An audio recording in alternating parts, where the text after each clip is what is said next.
So y'all are lucky you get 2 videos from me today. A third is actually uploading on YouTube right now. But I have a problem. And I'm probably going to step on some toes, perhaps, maybe. Luckily, maybe I enlighten a few people on here. I don't know. But I'm seeing a problem. I'm seeing a problem with people that can't distinguish their opinion from fact, their emotions and their opinions, their emotions and facts. That's a problem, folks.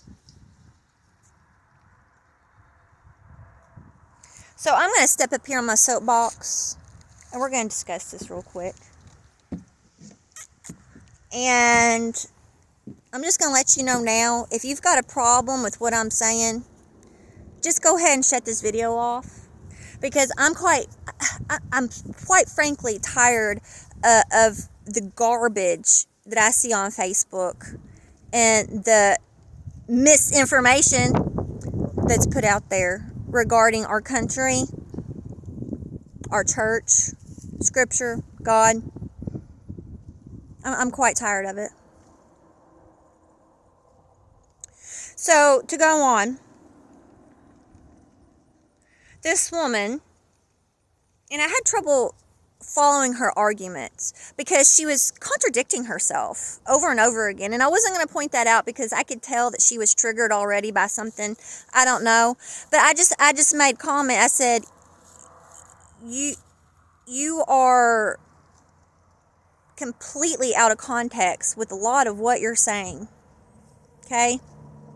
And a lot of people like to take the separation of church and state and they like to run with it. They like to just run with it. But here's the thing. They don't understand what that means. They don't understand what the First Amendment clause means. They don't understand the history behind it. And they don't understand what Thomas Jefferson meant when he put that little metaphor in his letter to the Danbury Baptist Association in 1802. If you don't know your history, please don't come at me. Don't come at anybody else until you understand your history. Now, this poor woman, there were some other issues too. But this poor woman was so convinced about her research that she has done.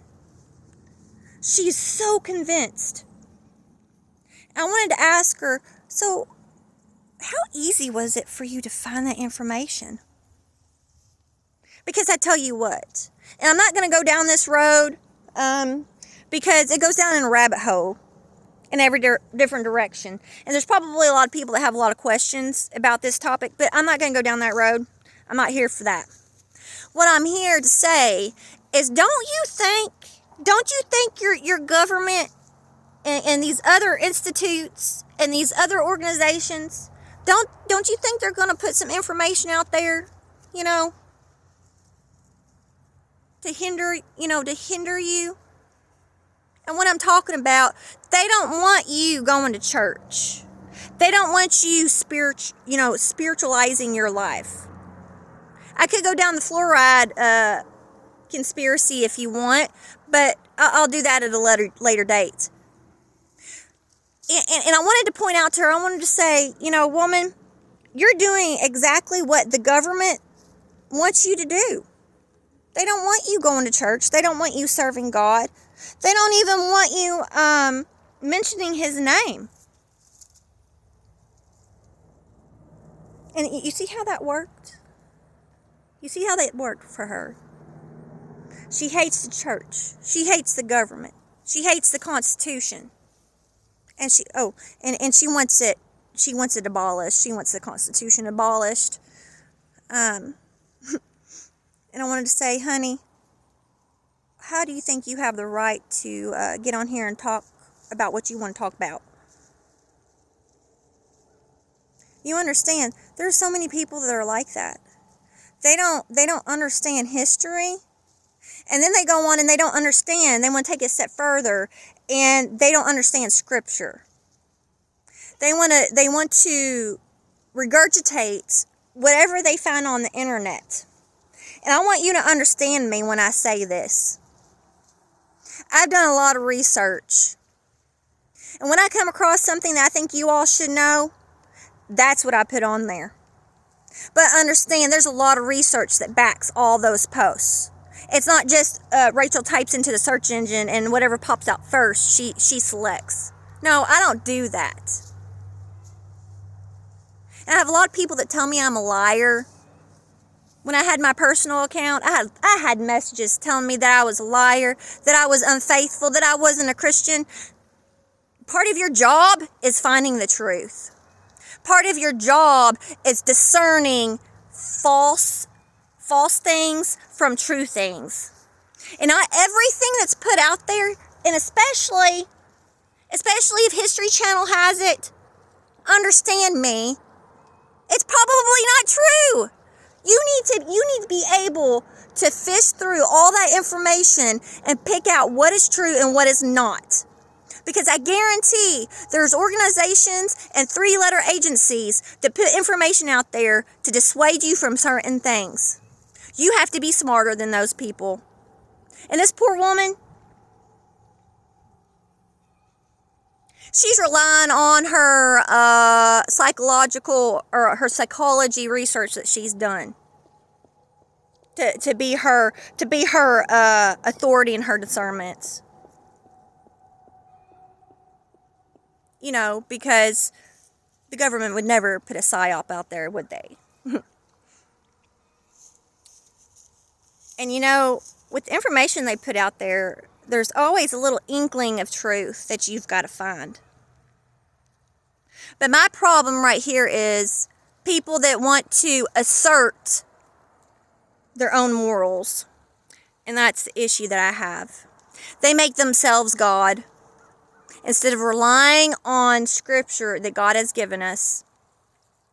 And then you take these people who hate God and they hate Scripture, and yet they want to have the argument of being pro-life. Excuse me? What is your argument then? Because the basis that you have is there is no morality. There is no wrong or right. There is no truth. There is nothing. And that's a common pattern that I'm seeing right now. In our culture, in our society, in our community, in our churches, in our schools, in our colleges. You're not God. God is sovereign, not you. Get off your high horse. Now this poor woman, I could tell she was hurting. Because she kept on flying with insults at me. I'm sure she made a nasty post about me. I'm sure she did. Because she's so convinced in her mind that she's right.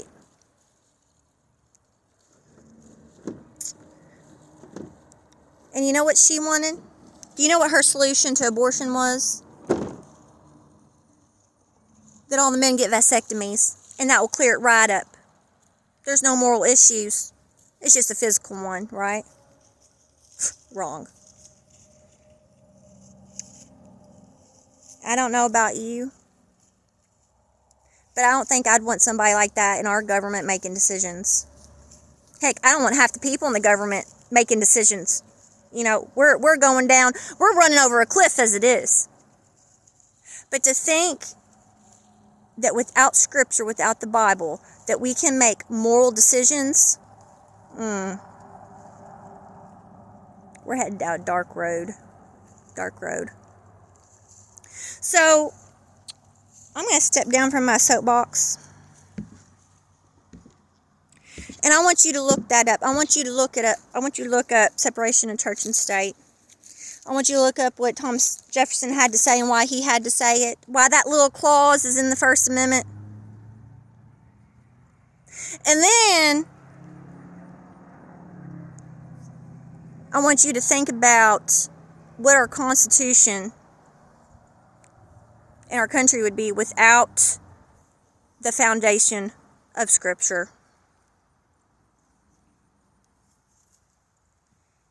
And I hope and I pray that if some of you don't understand what I'm talking about, that you have enough in you to back up and look it up and see, well, what is she talking about? Maybe, just maybe I should look this up. Maybe I should be teaching my kids something about this. Because there's a lot that's not. And we are losing our country one liberty at a time. One moral issue at a time. And please, for goodness sakes, read the preamble to the U.S. Constitution. Please, go over it with your kids. Reflect on Scripture. Because we have a lot of people and a lot of things attacking us right now. We have a lot of people that are divisive, that are worldly. And Vance and I talked about this yesterday. If you didn't watch that video, you get on there and watch it. But we have a lot of worldly, divisive people that are trying to pull you away from the truth, from the gospel, and from God. Just like the government and those three-letter agencies want you to.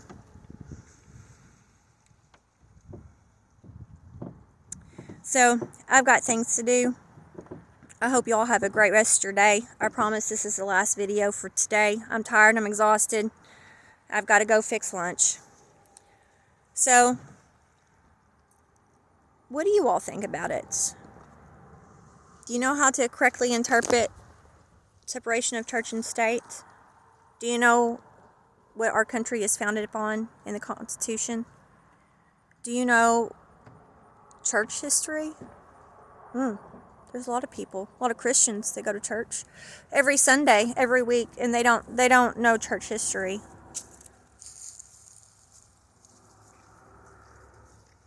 I suggest you get acquainted with it.